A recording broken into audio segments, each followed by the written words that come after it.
everybody. Welcome to Round the Horn. This week's guest is Mark Leimbach, otherwise known as Big Daddy, the guitar player from the Gary U.S. Bonds band and a big Orioles fan. Hey, Mark, how you doing? Lee, my buddy from the Pony. How are you, pal? I'm good. As good as can be expected. Let me put it that way. I did get exposed last week. Oh, no. One of my music students, unfortunately, and I had to go get tested, which came out negative. That's good. Thank good. Yes, right. Thank the Lord. And, we're continuing. Some of the lessons are virtual. Some of them are in person, depending Okay. upon, parents' requests and stuff like that. But, Right. we're surviving. And Right. that's kind of the reason for this show called Round the Horn. And Round the Horn is actually a dual meaning. Of course, it's the third to second to first double play. Right. We've had some horn players too, so there's a musical connotation as well too. We had Tommy LaBella, who was really a great. First of all, he's a great sax player, but he's a decent football player too. Uh-huh. And, he told something that I never knew of is that when he was about 25 or so, he actually went to a Houston Astros tryout. Oh, that's awesome. Yeah, so living his dream, that's for sure. Tommy's a buddy of mine. We play golf together sometimes. Oh, you do? Yeah, he is a decent golfer. Yeah, he plays a lot. Yeah. So let's get to sort of your musical background first. So we let everybody out there watching, who you actually are. Okay. So I'm Mark Leimbach. I've been a musical director for Gary U.S. Bonds for, believe it or not, 30 years now. My goodness. Still do that. Gary is 81 now, and we're actually working on a CD as we speak, virtually, of course, but we're working on a CD. I started playing in shore bands back in the late 70s, early 80s. That's when I first met you.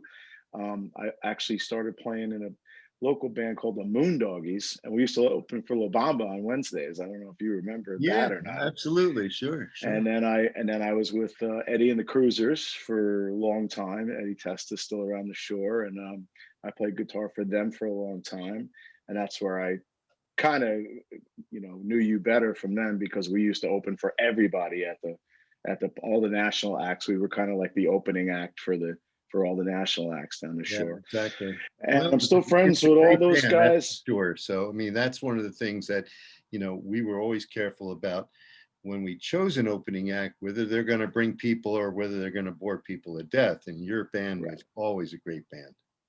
Yeah, we had a decent amount of originals, so we used to mix it up, which was cool. And because we weren't just the kind of cover band thing. We did a lot of that, but we also had a lot of songs that Eddie and I wrote and everything. So, and I'm still friends with all those guys. It's great. It's amazing how music keeps everybody, together. I know so many short musicians, and most of the jukes I'm friends with, and Bobby Bandiera, and like we were talking about Tommy before, Pat Guadano.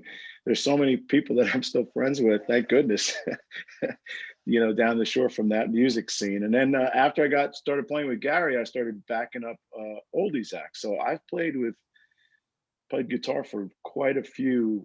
I have an extensive list. I'm not going to go through it, but I played for a lot of, the oldies acts. Would be the house band, for those big oldies shows where they march out 4 or 5 acts and we play behind everybody. So pretty lucky in that aspect that I've cut my teeth on a lot of those things. I'm still playing with Gary. I'm also working with a Jimmy Buffett tribute band, believe it or not, which is kind of fun because I get to wear Hawaiian shirts and play guitar and have fun and wear my shorts and flip-flops during the summer. And they do quite a bit of traveling. They do these Parrot Head events all over the country. They're called Jimmy and the Parrots, and they have a big following. So that's a lot of fun. So trying to keep busy doing that. They're also working on a new record, so I'm doing some stuff for them. And that's it.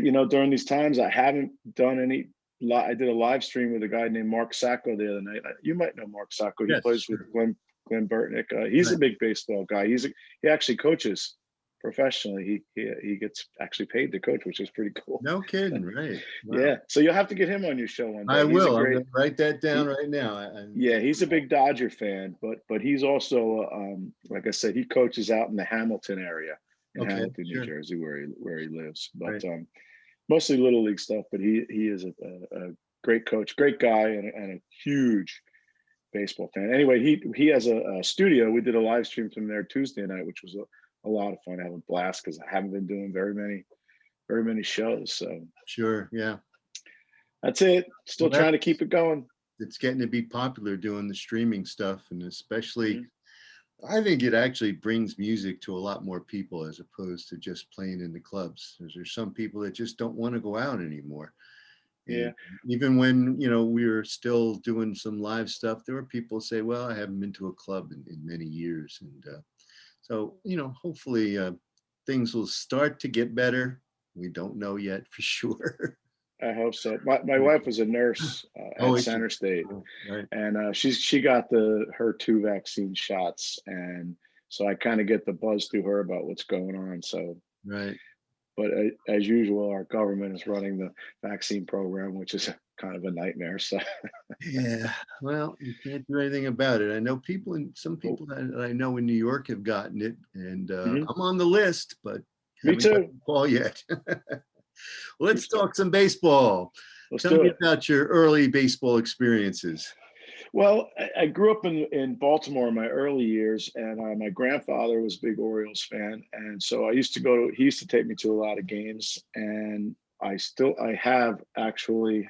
I don't know if you could see this. It's a brick from Memorial Oh, wow. Stadium. Wow. Wow. Sure. So Great. a lot of good times going with them. It was also he had what we called a shore house, but he had a little garage with a pier on in Maryland off one of the tributaries, just Uh-huh. a creek. But it was Right. we fished and crabbed there, and he had a little garage house with a couple of rooms, nothing big. But when I would go there and stay with him, he didn't have a TV. So we listened to baseball games we used to listen to Oriole games on the radio. Wow. And Yeah. Chuck Thompson was the announcer, everything, Right. and Sure. give that fan a contract and all those ain't the beer cold. I got all the Oriole announcer phrases all down if they ever need somebody to step in. But those are my earliest memories of that's how I kind of started loving baseball, is just from there. I still enjoy listening to baseball on the radio more than I do watching baseball on TV. I Yeah, just, you know, unfortunately, some of those announcers, and I know A-Rod is guilty of this, they just like to hear themselves talk. yeah, but the older guys, it was so great. And Sure. even now, I actually enjoy the Met broadcast more than I do the Yankee broadcast for some reason. I don't know why that is, but I even though I'm not a Met fan, if I'm driving in the car and they're on, I'll put it on just for Right. nostalgia. And I'll sit outside at night, and you can get the Oriole games on some of the you know the internet stations. So Sure. sometimes I'll Yeah. listen. Right. In the summertime, I'll sit out back and just listen to the ball game. I used to work with Jim Hunter, who I think Oh is yeah, one of the sure. announcers. He actually worked with me at Great announcer. WJLK in Asbury Park. Yeah, he's a Way great back in announcer. the He's day. really Yeah, good. right, exactly. Yeah, So, he's great. And then from there, that's how I became a big Orioles fan. I still go down. I didn't last year, obviously, but I still go down to Camden Yards every year a few times, and great ballpark. usually, yeah, it's usually a big family affair because my sister and brother still live there, and I have nieces and nephews, and we all get together with about a dozen of us and go to the ball game. It's a lot of fun. We I always got a have a good question time for down you. there. Go ahead. How's the food at Boog's place? It's really good. Yeah. I hit there all the time. In fact, right behind Boogs, there's a outfield bar, and so right behind Boogs is the stairs, and you go up to the outfield bar, and that's where we kind of usually pregame and hang out because you can see all the field and the guys warming up, and it's a great perch Oh, to right. watch Sure. everything that's going on, like batting practice stuff. We always go down early and hang out. So Wow. I still get a thrill when I walk through any of those stadiums and I first see the grass and all. I still get. It's amazing, and I took a trip once to Los Angeles, and the first thing I wanted to do was to go see Dodger Stadium. Of Well, the course. Dodgers were away. And what's amazing about that ballpark, and some people don't understand it, but It's built on a ravine, Chavez Ravine. Yes, that's Actually, what they call it, Shea God, Ravine. right, exactly. So when you go and pull into the parking lot and you walk into the stadium, you're actually almost at field level. Yes, And then if you go in the back of the stadium, that's where the ravine the is. ravine is right. Yeah, So I think if you hit a absolutely. ballpark, if you hit a home run out of the stadium, it's going to roll down forever. Right, right. So when I used to travel for gigs with Gary or the Parrots or whoever I was playing with and traveling around, if we were in a city with a ballpark, I always went to the ballpark whether there was a game or not. I just wanted to go see the Sure. Yeah. stadium. So luckily we're normally in a city type area, so I would be able to go and just take a walk and go by the ballpark just because I wanted to see it, The even if there cathedrals. wasn't a game. And if there was a game, I'd try to go at least for a little while. A lot of times I don't have a lot of time at the when you do travel gigs because you get there, you got to go to sound check, you do rehearsal, whatever, and then do the gig, and then you're out the next day. So I don't have a lot of time. But when I do have time, I definitely try to go walk by the ballparks. One of our previous guests, Mike Massaros, who plays bass for the Smithereens, told us a really great story. Mm-hmm. He got to be friends with Jack McDowell, Okay. Black Jack McDowell, who played Of for course. the Yankees, pitched for the Yankees, and et cetera. But Jack played guitar and had a band, and the band used to open up for the Smithereens. And That's then cool. when the Smithereens weren't on tour, Mike would play with Jack McDowell's band. Okay. So, and this is kind of a unique situation. Mike was given the opportunity to dress in a White Sox uniform and sit in the bullpen with McDowell to watch a game. That's awesome. Never heard that before, if anything. That's awesome. You know, we both know Jack Scarangella from, La Bamba and the Hubcaps and the Red Bank Love Jack. Rockers. Love Jack. He's Yeah, a sweetheart. and Jack's had some great photos of him with some famous people, and he got to sit in that dugout many, many times because he was actually Ron Guidry's drum teacher. And Wow. Jack would tell the story about how, Guidry heard about that, Jack was a drummer and he wanted to take lessons. And they put up 2 drum kits in a warehouse area underneath Yankee Stadium, and Ron would play drums before he'd go out to the bullpen and warm up. Right. That's crazy. Cool stuff. Yeah, we're going to get Jack on to the show sometime in the near So future. year before last, we were doing the Joe Namath golf tournament at Long Island at Bethpage, and Right. they have a concert thing. So Gary played and Robbie Krieger, a bunch of other bands, and for their kind of gala party before the thing. And Jack was there and Willie Randolph was there. So I got to hang out. I was talking to Jack and Willie Randolph comes over. So we have this whole Jack Willie Randolph baseball thing happen. I didn't say anything. I was just hanging out, listening. It was great. And I don't think I've ever seen Jack without a Yankee jacket on or some Yankee paraphernalia. Oh yes, and I was at Yankee Stadium one time, and I've told this story a few times, but I go to Yankee Stadium and I tell the usher, I said, a guy named Jack Scarangella. And she says, "Oh, everybody knows Jack." Knows Jack. Right? So I said, Yep. if you see him here, tell him where I am. I'm an old friend and I like to talk to him. So he comes up in about the 3rd inning and he's got an NBC Sports jacket on with the embroidered name Willie. So I said, after we're talking, and there's hugs and all kind of stuff for Jack. Mm-hmm. Jack, I got to ask you about the jacket. He said, "Oh, well, Willie's doing an interview with NBC Sports, and then afterwards they give him this thing, and he says, hey, Jack, why don't you take this? I got hundreds of them." Willie Mays. Wow. Yeah, exactly. Wow. So, and Jack's the That's kind incredible. of guy, if he drops a name, it's real. Right. That's crazy. He's one of the characters of our music business as well as sports. That's for sure. Yeah. Yeah. He's a great guy. That was a lot of more fun. about, have you ever, besides Willie Randolph, have you ever met any of the pros that you were idolizing as a kid? Oh gosh, so many. I actually have when I was about 7 or 8 years old. I don't know if I get this friend. This is No. Brooks Robinson that I That's actually got cool. autographed. So how that happened is my dad's school friend had a sporting good business in Baltimore back in the 60s with Brooks Robinson. So I actually got to go and meet him and Oh, cool. at their warehouse, and he signed his baseball, which is unfortunately faded. And but I still have the picture that I just showed you. It hangs in Right.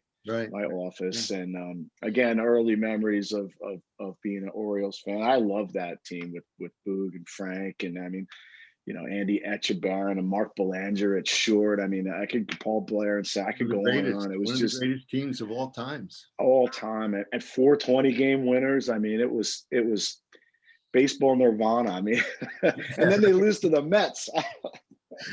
Oh, that was That's baseball, right? the Mets at that So, time were really the luckiest team on earth. oh, just crazy. I mean, so I was going to tell you this before we started, but I'll tell you now. So I'm 10 years old.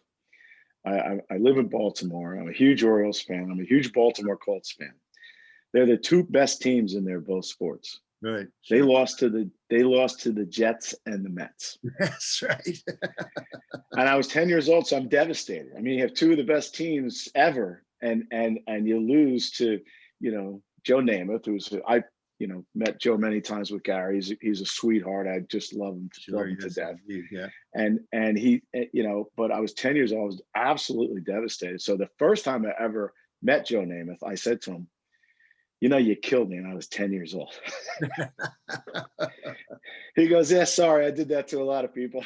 Right. But anyway, to make matters worse, Lee, I married a Met Jet fan. Oh no. So it's a lot of fun at my house at sporting events. Yeah, I can imagine. So, but getting back to meeting people, I mean, fortunately for me with Gary, I'm very grateful. I, go to a lot of these tournament things and events, and there's so many athletes there, and I've met so many of them. It's been a privilege. It's really been great. I'm very grateful. It's, I've been all around the world, seen a lot of stuff, and met a lot of sports figures, played golf with them, and just hung out, and it's been a lot of fun. Yeah, great. It's good experiences, and I'm glad you were able to share some of that with us and our viewers. Glad to be here. Yeah, definitely. I got no place else to go, Lee. Yeah, nobody does, right? Well, thank you, Mark. I appreciate you taking time out of your day and to spend some time and spin some stories for us here at Round the Horn. Good to see you, buddy. All right. Thanks again. Take care. Take care, everybody.